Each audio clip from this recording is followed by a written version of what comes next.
वेळ घेणार नाही। मला कल्पना आहे की सकाळपासून विविध कार्यक्रम आपण या ठिकाणी पार पाडले। मी खरोखर भाग्यवंत आहे की मी लोणीकर कुटुंबामध्ये या ठिकाणी जन्म घेतला, बबनराव लोणीकरांच्या पोटी जन्म घेतला की असं सामाजिक काम करणारे पिता आणि माता मला मिळाले की ज्यांनी अखंड अनेक माता भगिनी असतील सर्वांचे आशीर्वाद या ठिकाणी मिळवले।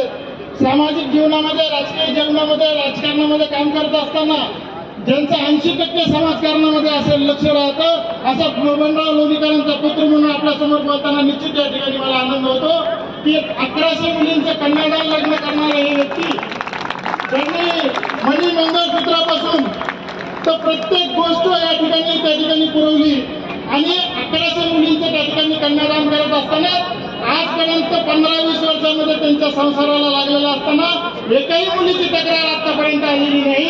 एवढं चांगलं पुण्याचं काम भाऊंच्या माध्यमातून त्या ठिकाणी झालं।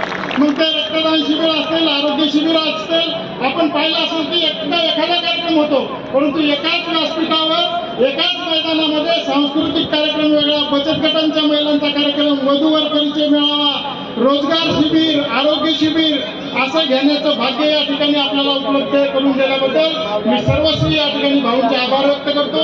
मी जास्त या ठिकाणी वेळ घेणार नाही। आपण सर्व माता भगिनी, सर्व पुरुष मंडळ, सेवेकरी मंडळ सर्वांनी अहोरात्र या ठिकाणी परिश्रम घेतल्याबद्दल आपल्या सर्व सेवेकऱ्यांचेही मी मनापासून या ठिकाणी आभार व्यक्त करतो।